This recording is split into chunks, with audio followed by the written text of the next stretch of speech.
Well, hello, everybody. Welcome to our September 2023 SHRS Innovation Seminar Series seminar. Today, we are going to have a session that's going to focus on the NSF I-Corps program, and specifically the hub here at Pittsburgh. And also, we plan to introduce the SHRS Innovation Challenge for 2024. And so we have John Inserra here with us, who is the program manager for the NSF I-Corps Hub here at Pitt. He's going to talk about the program, what it's all about, how you get involved with it, and what you do. And then after he's done with that presentation, I will go over what we're planning for our innovation challenge and answer any questions that you might have. And so that's the plan. I also want to introduce Paul Petrovich. He's our Director of Business Development here in the Innovation Institute. And Paul will be backing me up on everything I say, right, Paul? I'm right behind you, John. I got your six now. Okay, so without further ado, I'll turn it over to you, John, and you can go ahead and share if you have slides or do what Sure, I do. No, I am supported. I am supported by some slides. So let's bring that together for us. Make sure I have the right page selected. Should be easy. You guys see the cathedral? Looks good. Okay. So let's go on to my production of this. Okay. All right. So I thought before we began, and for those of us in the room, we should have some understandings and make sure we're all in the right room together. So I wanted to start with general understanding, and everybody who's in the room that wants to speak, it's a small enough group, you can feel free to jump in or throw things into the chat, although somebody else will have to keep track of the chat because I won't. But feel free to jump in at any time. So I'm here under the premise that our ultimate goal, however we like to put it, is to innovate, have an impact, make the world a better place, and solve real problems for real people type of thing. If we're here for the knowledge sake and that, then you'll find much of what I have to say perhaps ludicrous and wonder why anybody would bother. But for those of us who want to change the world, you can stick around, and I'm going to tell you at least about my little part and contribution to that.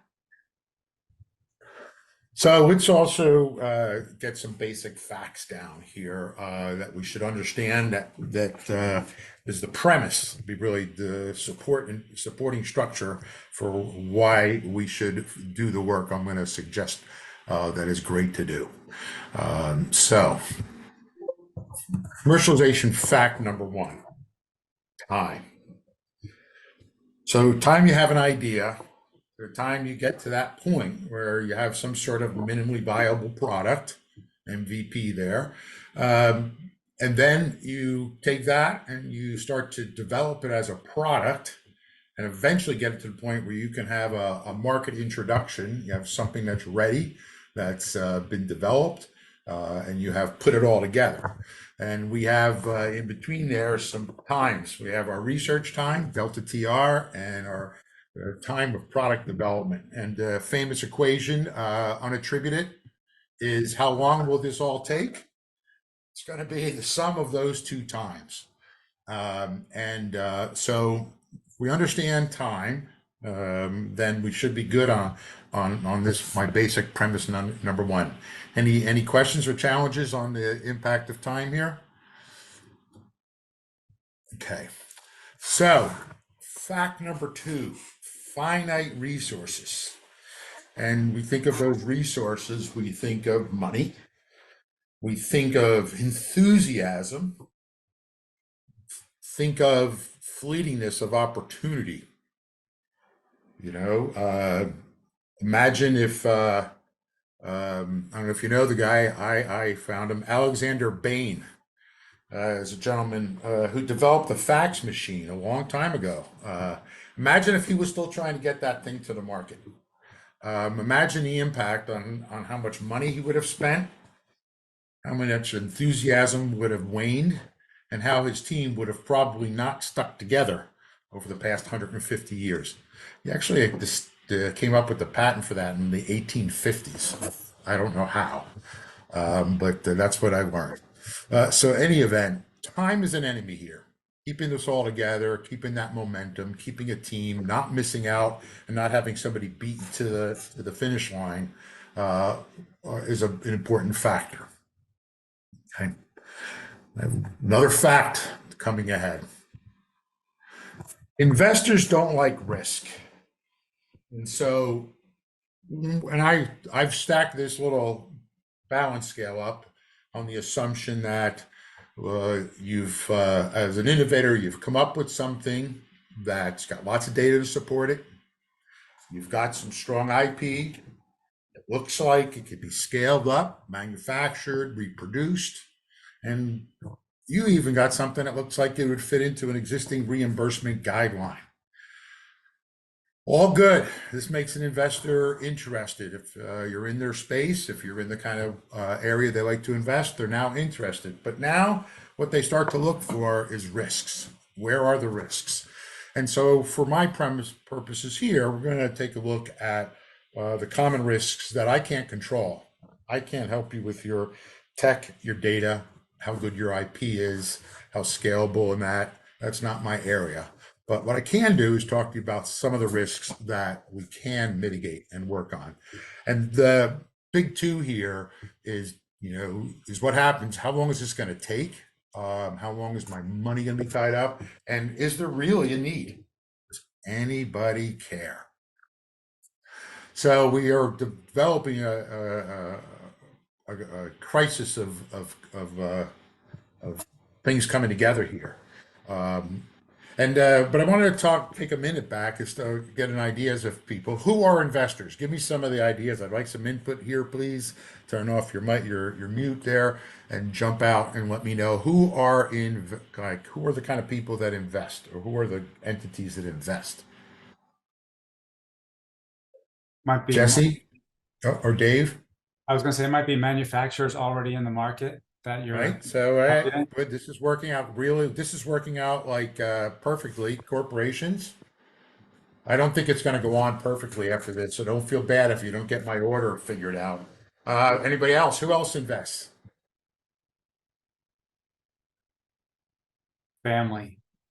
Family. I have them down the lip. Okay, so we'll go on though. Who else invests? Friends and family. Government. Government, right? Who else invests? People with money? No. People with money. Good. We're nailing it down. So we got venture capital firms, angel investors. You guys are pros. Friends and family. Foundations, we didn't touch that one yet. Private foundations put money into these things. Government, NSF, NIH, NIDLR, etc. And then the one we always forget. You. You're probably you researchers are the biggest investors. You put years of your life into these things. And so when we think of investors and minimizing risk, I like to think of this as minimizing your risk, as well as the risk of the other kinds of investors and partners that you will be seeking to get. And so the number one reason startups fail, it's been said many times, and there are statistics which may or may not be misleading or leading correctly. But the fact is, markets that don't exist don't really care how smart you are. You can come up with the coolest whiz bang thing, and if people don't really want it, it's nothing as far as commercialization.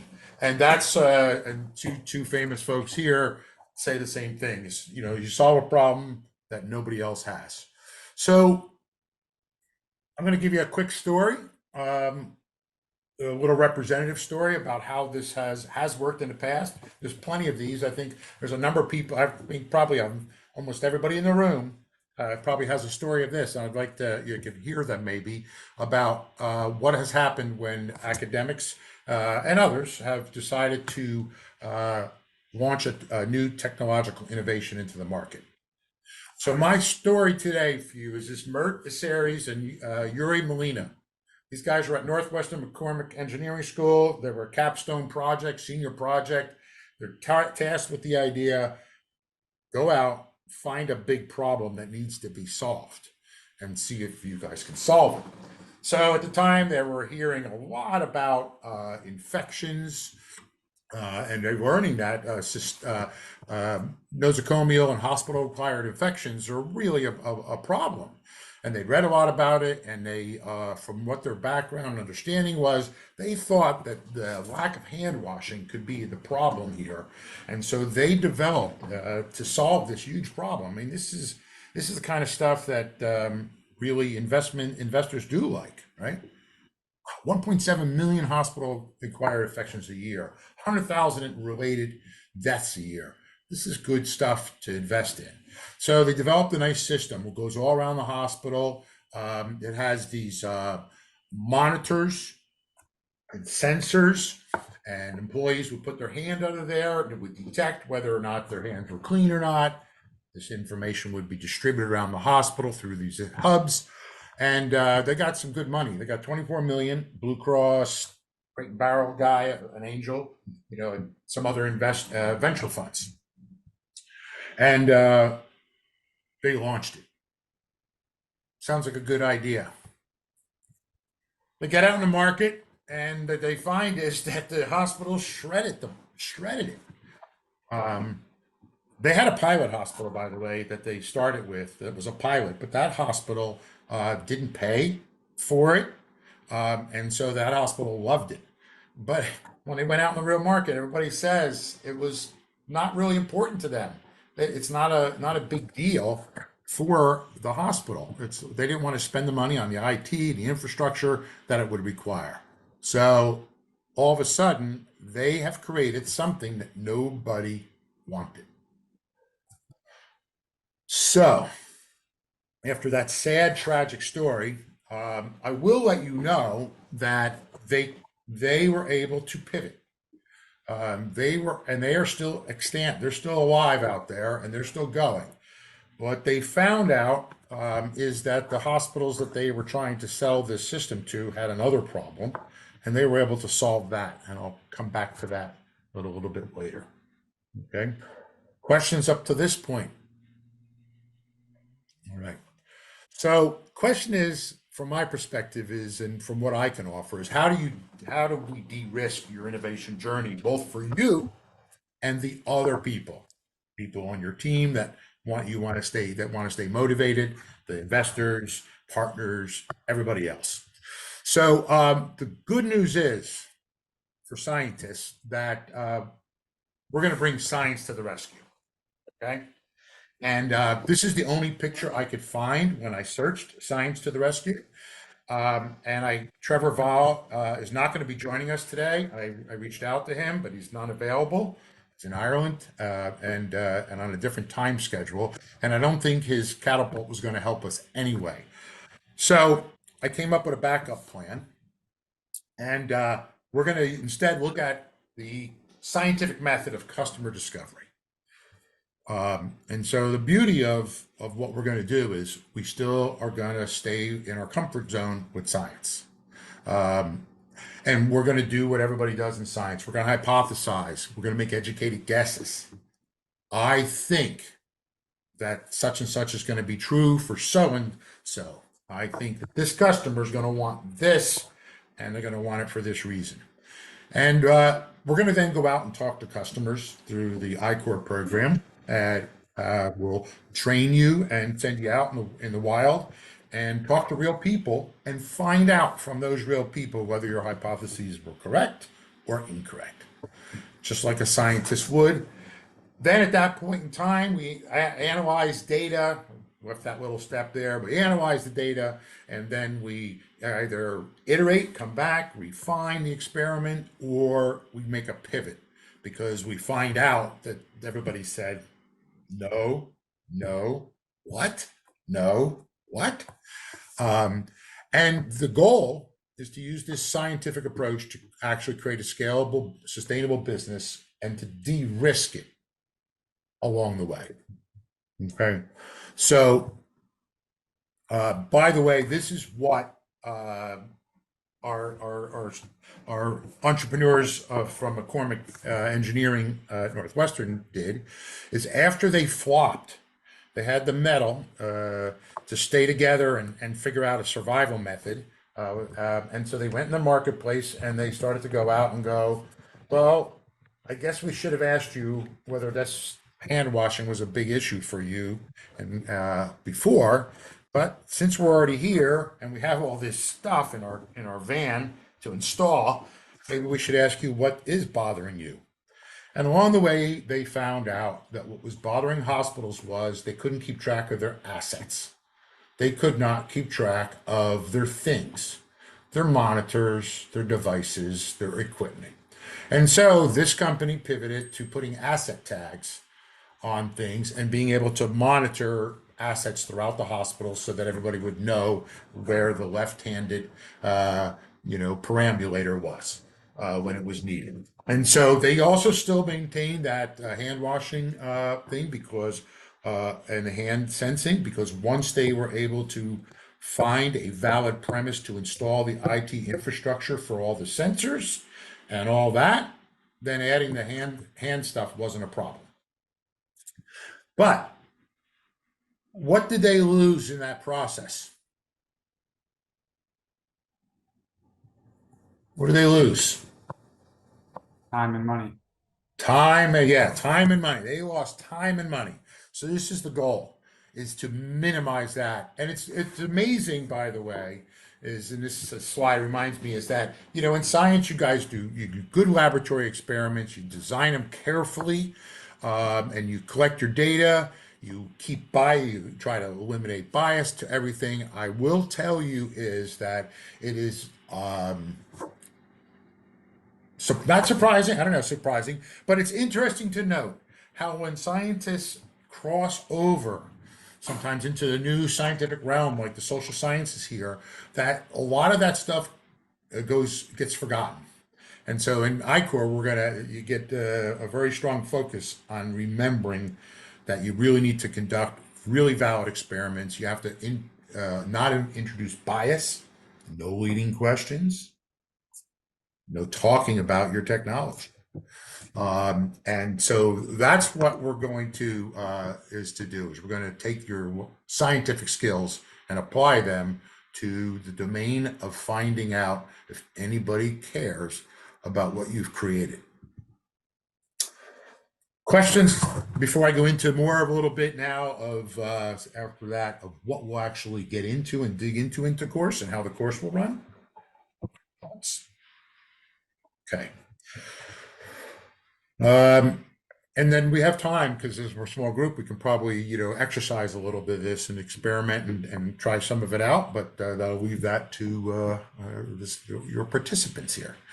So what we're going to learn. Now, we're going to take a look at the thing called the business model canvas. And so before I get there, though, once again, I'd like to start in the room here is if you were putting together a plan for a business, what are the kind of big buckets things that you'd have to consider? What kind of categories? And I'll start you out just to give you an idea of what I'm looking for.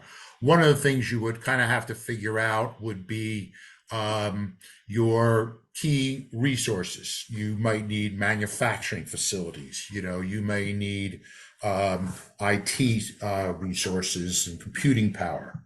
So other things that go into putting together a business. What other things you have to think of? Competitive analysis? Competitive analysis, okay. Take that one, competitive.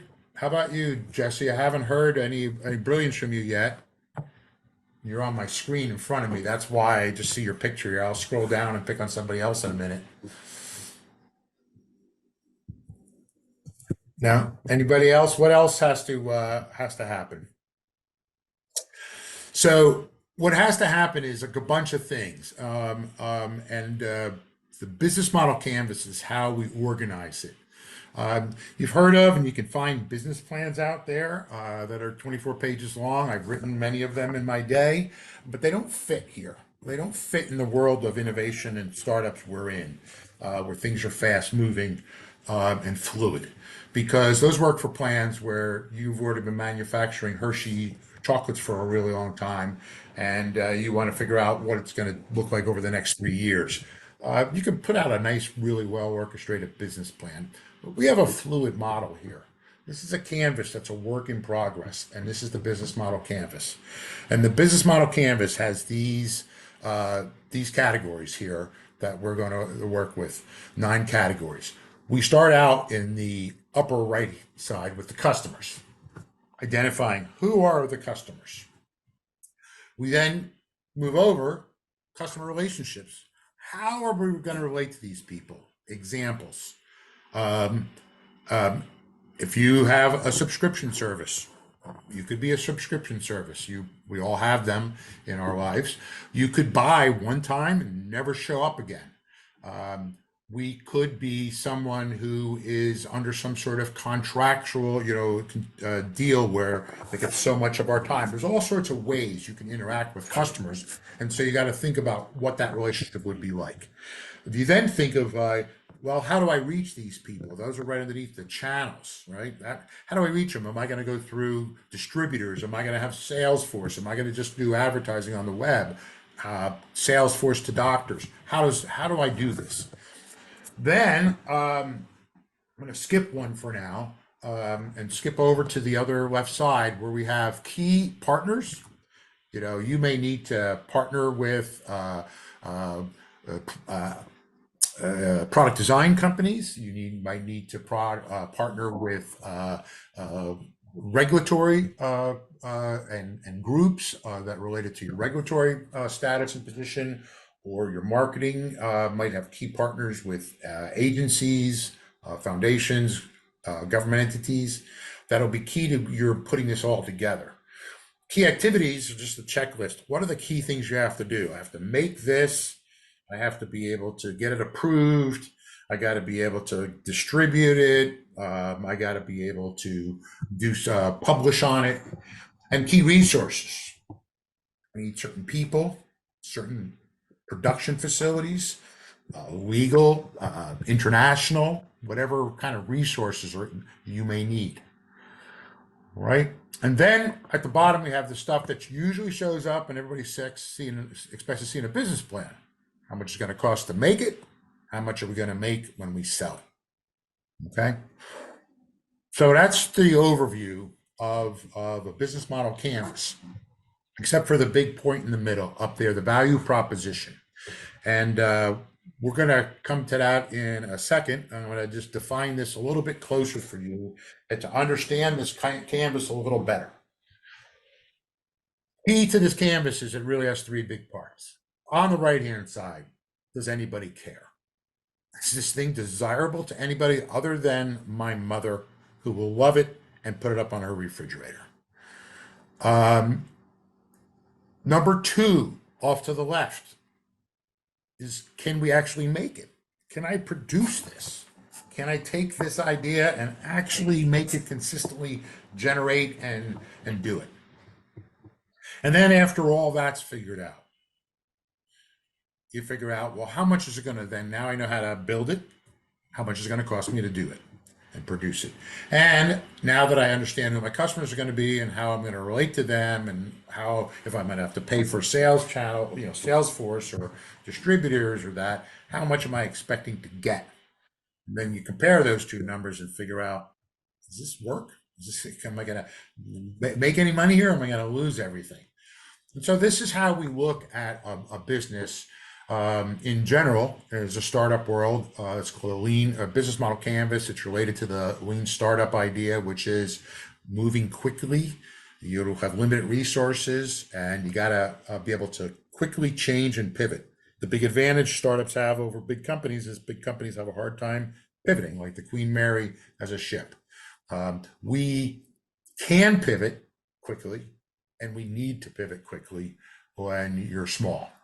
And so with all this said, I've spent probably as much time on talking about this business model canvas, as you will hear in the entire 4-week I-Corps course, with the exception of the part we focus on, which is here. In the I-Corps course, we're going to focus on the upper right, problem, solution, fit, pretty much exclusively. It is true, and you will keep in mind that you need to be in a sizable market with a product that satisfies customers before you scale. So we still need to figure out if the market down the road is going to be big enough. But ultimately, if nobody wants it, it doesn't matter. So we start there, and we start to look at customers, and we start to look at the value proposition. What's a value proposition? Anybody want to give me an idea of their own words of what the value proposition would be? Brave souls, take a risk. Everybody wants to de-risk. I'll answer. I'd say it's the importance of the problem. Yeah, it's right. It's what is it? What's in it for them? It's what's in it for them. You know what? Somebody comes to me knocking on my door, and they say they want to sell me a cable plan from Xfinity. Well, one of the problems that exists in that pitch is that I don't provide my own internet and cable. It's provided by my landlord, built in. So I have no interest whatsoever in there, and therefore, there's really not a single value proposition they can offer me, regardless of the fact that they have bandwidth that's better than everybody else, they say. They have all this programming, which, by the way, I don't own a TV. I don't watch TV. I haven't for about 5 years. Occasionally I see one, watch a football game, or I've watched a movie or two, but I don't own a TV. So they really have no value proposition for me. I'm not really one of their customers.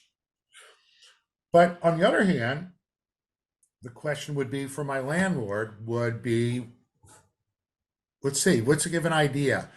Give me an idea if you're, let's say, a landlord, you have a small building, you decide you're going to provide internet, all that service to your tenants.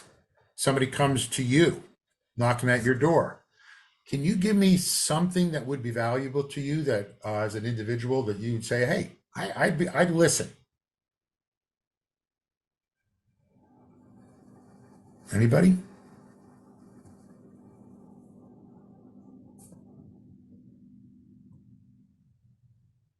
Okay. Well, anything that would make it better than what I had. Right. So Lower cost, faster. lower cost, faster. Right. So let's say they come in there and they say, listen, for the same price you're paying for your other service, I can triple your speeds. Yeah. If I can get If complaints from my Right. tenants, then that would be good. Exactly. And if my customer, if my landlord is interested in people streaming well, and let's say, let's say, we don't know, if they have found out that they have tenants saying, hey, my kid's on the thing, streaming, I'm trying to watch movies, it's not working real well. Now you have somebody that would have a value. You would find that person and they would have that. There's a value to them. So this is where we focus, because a market of nobody doesn't care about how smart your innovation is. So in kind of towards the end here of what we focus on, we look at different types of customers. There are different types and archetypes of customers. The end user is very obvious, always, but there are people that have influence in decision making. There are people who are recommenders in the sense that they are officially in the position of making recommendations. They have a role. There are decision makers because they control, my boss, and my boss's boss, and my boss's boss. I get up to Evan Fosher over there. He's a decision maker and also an economic buyer. Those roles come into play in organizations and even in small groups. And then there is always the very loved by students, saboteur. Students like to find saboteurs for their solutions, and they do exist. But these are people who they're going to lose something with you come in. So, for example, a saboteur is clearly a competitor, but another saboteur would be somebody who likes it just the way it is. And if it's going to change things for them, they don't want that. They're afraid they're going to lose something. And so they're going to basically undercut. They'll be putting messages out, say, no, no, no, no, no, no, that's no good. So we have to, when we're trying to commercialize and translate something from a lab and from research into the world, we got to find out, first of all, who is the most important key decision makers here in this decision, and go talk to them. But over time, we also have to expand out and find who else will be involved in this decision and talk to them and get to understand it. Because for each one of those customers, this blurry graph exists. It's not your vision, it's me. But this is the value proposition canvas blurred up. On the right-hand side, we have a customer, and each customer profile, it can be different. You know, obviously the finance chief in a hospital have different jobs, gains and pains than would be a physician. So you have to understand ultimately, to do this right, what their jobs are. This is not relevant to what your innovation is. This is what their jobs are in general. You need to understand what's important. You need to understand what causes them pains and gains, including in areas that relate to, on the left-hand side, to your products and services. But you really need to understand that customer fully if you want to. Imagine it this way. Imagine if you could be a spy on your customer for as long as you needed, several weeks. You got to hear everything they said, see everything they wrote, even hear what they thought in their head, and understand, therefore, what they're complaining about, what's driving them nuts, what's keeping them up at night, what's making them happy, and their history in with like innovations and changing things at work. If you know all that, you walk straight into that down the road when you're ready to sell, and you can hand them exactly what they're looking for because you know exactly what they're looking for. We're trying to use this customer discovery and series of simple questions to find out, get as close to that as we can. And particularly when it comes to the relevant areas of how the gains that they are looking for, increased throughput, increased patient, handling, I can get through more patients in a day, or pains, lost samples, lost opportunity, difficulty accessing things. All these are things that are pains. We then have to have a perfect match and see that our product and service is only useful as long as it creates the gains that the customer needs and or relieves the pains the customer has. John, I think, hey, John, can I interrupt you for a second? Yeah, please. I think, in the health sciences, and I know in rehab science, I think a lot of times we have difficulty figuring out who the customer is. Yeah. We work on solutions for, people who have impairments or injuries, and, we're trying to rehabilitate. And so we naturally think about, that person with the impairment or the injury as the customer, but oftentimes it's not, because they're not paying for their service. The insurance company is, or the therapist is, a gatekeeper that is ultimately the customer. And sometimes it's hard to figure out who the customer is. It is. And the thing about this is as we look on, I'll take it to this next stage, is the way the course is structured is the purpose is to teach you how to fish, essentially. You're going to get 30 customer interviews in a regional course. That's the goal. We'll get to that detail in a second. But that's not really enough customer interviews to really answer your questions. It's enough to get you trained up into the way of knowing how to ask the questions to find out, who else do I need to speak to? who else is involved in decision making, and to ask those questions of the customers, because if done right, they will tell you everything that you need to know, as if you were spying on them, because you can get them to actually tell you. Now, people will hold back. We know human nature. People won't always tell you. But if you're really good at it, people will spill the beans and tell you all the stories, ugly and everything, that you need to know to understand how they go into this, how they go into these decisions. And so it's a good point, relevant point, and it really happens for many people. I had a pathologist not that long ago who was working on a thing to, he was trying to solve a problem of not enough biopsy material after they slabbed it up and put it in formaldehyde to do genetic testing and other stuff that was being sent out. And they would often have non-sufficient samples to go out. Surgeons wouldn't get enough core biopsies. And he thought this would be a huge problem for pathologists. So he went around, he spoke a lot. He booked over 50 pathologists, and now I know he's still working on more. And in the beginning, he was really surprised that, because he thought professionally they would be upset, the fact that they got to go to the oncology meeting, the rounds, tumor board, and say, sorry, we couldn't get you the testing that you wanted because we ran out of specimen.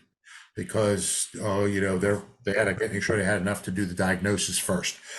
And he went around, and most of them, he just kept finding them going, yeah, it's just the way it is, that's what we do, And the pathologist, he was shocked. He was upset in a way, like they didn't really care. It wasn't a big problem for them. They had other things on their mind. Then he went to the surgeons, and finally, and the surgeons can be a little bothered because they have to go back to the patient and do another biopsy. But then he got even better, because after 40 interviews or so, he finally dug into the fact that insurance companies have stopped paying for the re-biopsies. Insurance companies have started to say to the surgeon, you didn't get enough last time, that's on you. Go back and get another one, that's on your dime. And now all of a sudden understands a real big player that may be a real big player for him in this innovation commercialization. So this is where we focus on it, looking at these customer segments. We find them and we look for them. We figure out their value propositions. We test them with hypotheses. We learn this method, because once the course is over, this is an ongoing process that never ends. You're constantly trying to understand your customer better and improve what you're delivering. And the real interesting part, as I said before, it's really about teaching you to fish. You're the case study. The student is the case study in the course. You will be the one that you will learn more about yourself and how this works. And it's very directly purposeful. We don't sugarcoat. We don't say nice things. If you're off track, we cut you off mid-sentence to save time and get right to the point to get the job done. And this is my last slide here. The courses are all run virtual, but first I want to tell you, this has really become I-Corps, the Innovation Corps, as it was fully named. Started out with the NSF 2012. It's been shown so successful. NIH has now does I-Corps in. They don't do a regional open course like NSF does. They do it for anybody that does SBIR, STTR grants. Similar, Energy I-Corps also is run for people that get grants through them. NASA and Homeland Security have started pilots this year that they want to use this as well, which, by the way, is also a good point. Was pointed out to me by people from NASA and Homeland Security, DOE, Energy, and everywhere else. There's a lot of cross opportunity for assistive technology in other departments. A lot of them have mandates for outreach, inclusivity, breaking down barriers. So there could be grant money in places that typically wasn't found. But nevertheless, I-Corps, through all these agencies, we work with NSF here at Pitt. Virtual courses or virtual run. You get on a Zoom meeting like this. You get 30 interviews in 4 weeks. Teams are 1 to 3 innovators. The more, the merrier. But plenty of teams come through with just one. You're doing all the work yourself. Goes for 4 weeks, about 10 hours a week.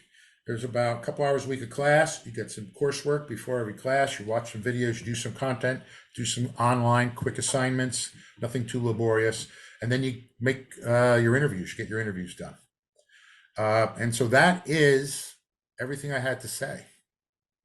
Any questions, thoughts, concerns? And I don't like talking that much, but you guys weren't speaking up, so.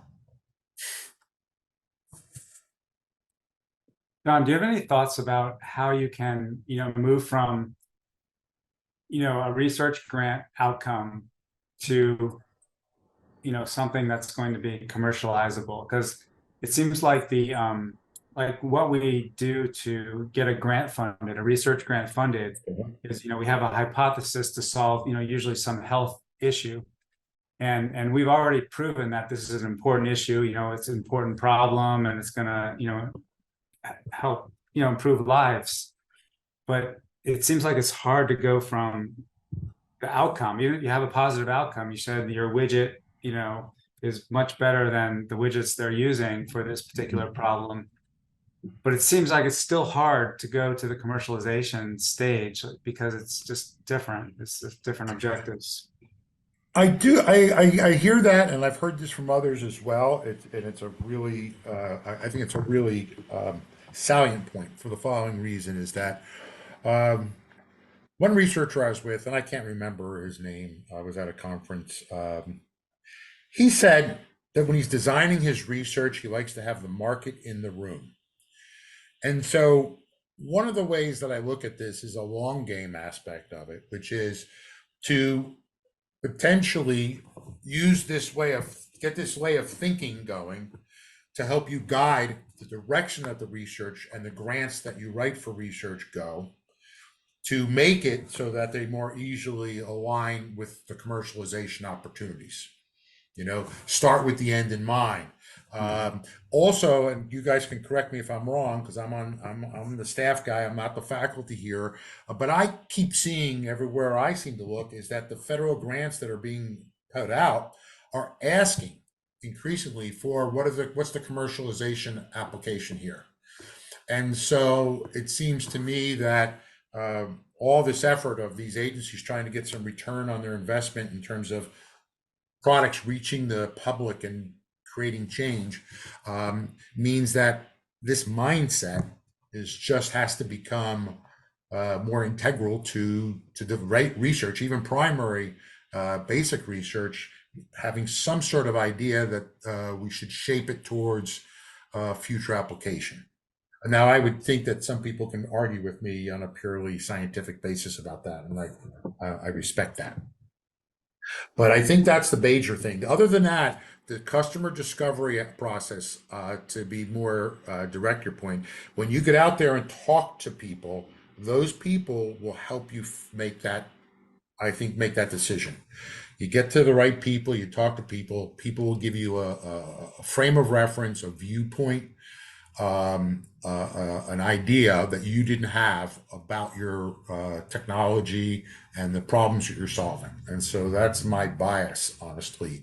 I believe very, very strongly in what I've seen customer discovery do for teams. And so I'm totally biased that the process will work, and trust the process like you would do a trust fall.